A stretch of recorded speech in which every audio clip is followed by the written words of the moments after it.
This afternoon we are here with Brian Heyworth. Brian is the global head of client strategy of HSBC Asset Management Limited.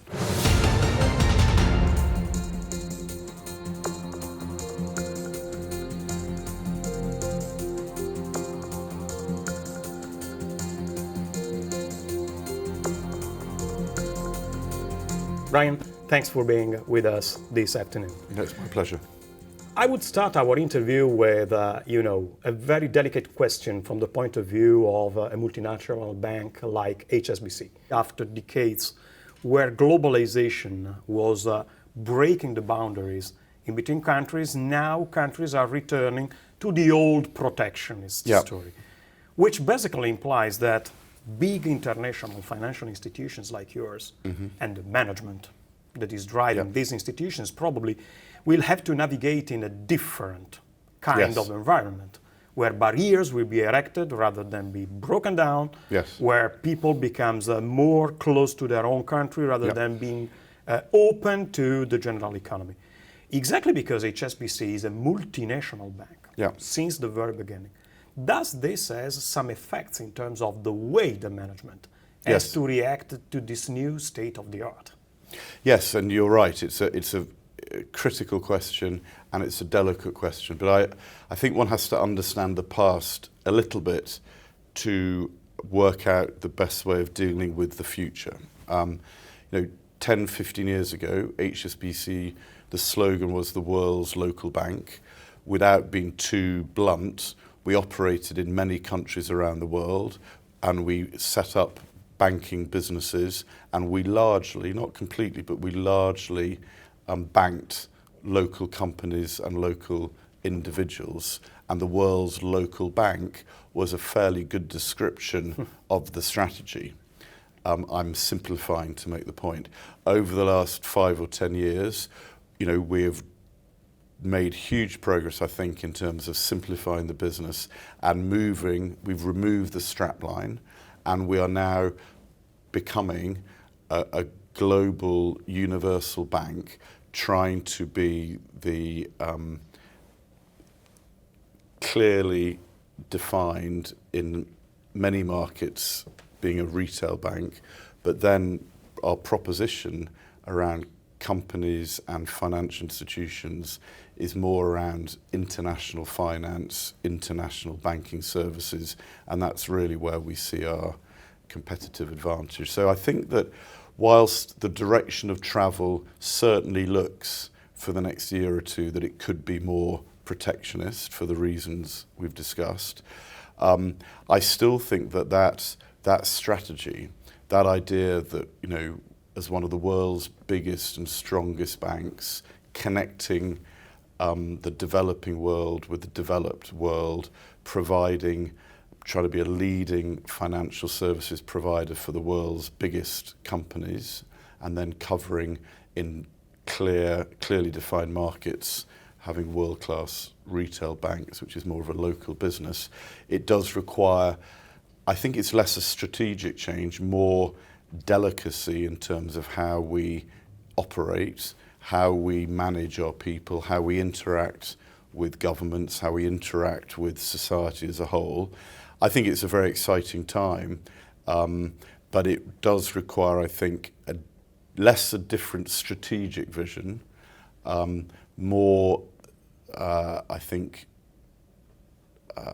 leadership skills that are, as well as being concerned with the bottom line, also being able to navigate a changing geopolitical environment and being authentic. I think it'd be very easy to be trying to make bets about particular political parties, particular countries.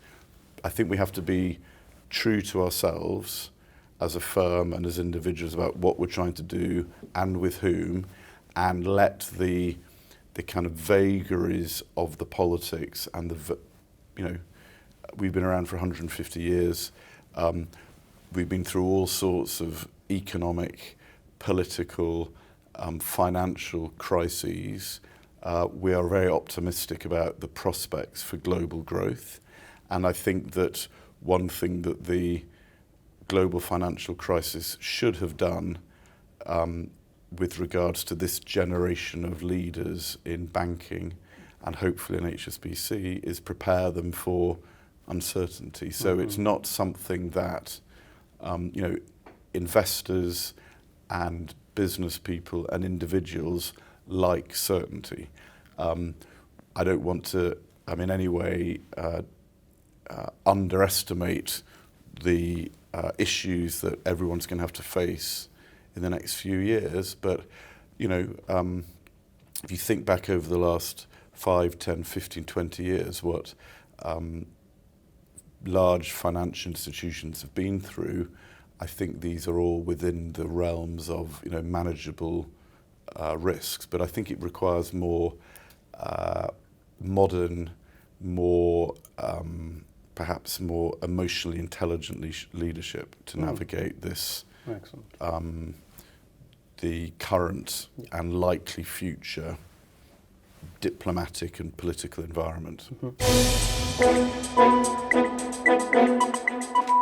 Probably you have already answered to the question that I'm asking you in a while. Like last year, in a moment we will meet the new class of our MBAs, MBA 42.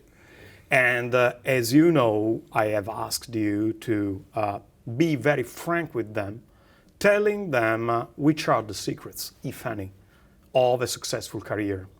You have been in the market for more than 30 years. You have gone in a number of very prestigious institutions before arriving to HSBC. And so you have had the possibility to see different banking cultures, different institutions, different tasks. And I know that because you told me it has been hard from time to time. So from your point of view, in front of these very young and hopefully future leaders, is there any particular golden rule or golden rules you would suggest them to become more than leaders, wise managers, people that live in a proper way their place in the society? Wow. Dedication. Of course. I certainly wouldn't presume to describe them as golden rules. I've made, many mistakes, but maybe a couple of observations which I'll be delighted to share with your pupils and colleagues later. I think that whatever industry you're in, whatever environment you're in, and I've been very, very fortunate. I spent, a long time in the 90s in global markets when it was very exciting, been through the financial crisis. So my experience is only in large international banks, but it has been across, different periods of recent history, both before and after the crisis. So a couple of comments I would make, and they are just personal observations. One is, it's very, very easy, and I've seen many people pretend to be things that they are not, either very, just in terms of their style, in terms of their behaviour. I think it's quite easy for a short period of time to fool people, and perhaps fooling yourself. So the people that I have seen over 10, 20, 30, 40 years, in any walk of life, but in the walk of life that I have chosen, I think being authentic, being open, being honest, it's easy to say, and maybe it sounds very obvious, but there are so many temptations to pretend to be something you're not, to not be honest, to not put your hand up when you're struggling, to not know when you don't know the answer.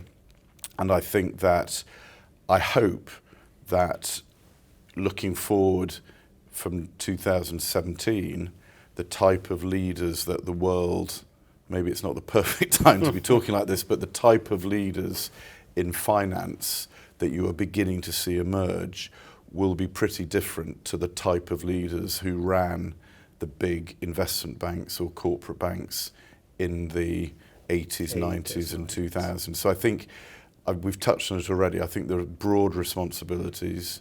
There are a lot of different skills that are needed. But I come back to this point that the people that I have seen who have been the healthiest and the happiest, and therefore I think the most successful, have the people who have tried to be true to themselves and be authentic. And as my 15-year-old daughter says, keeping it real. I don't know how well that translates into Bocconi alumni, but I think it's easier said than done. Yes, exactly. It's easier said than done. Excellent.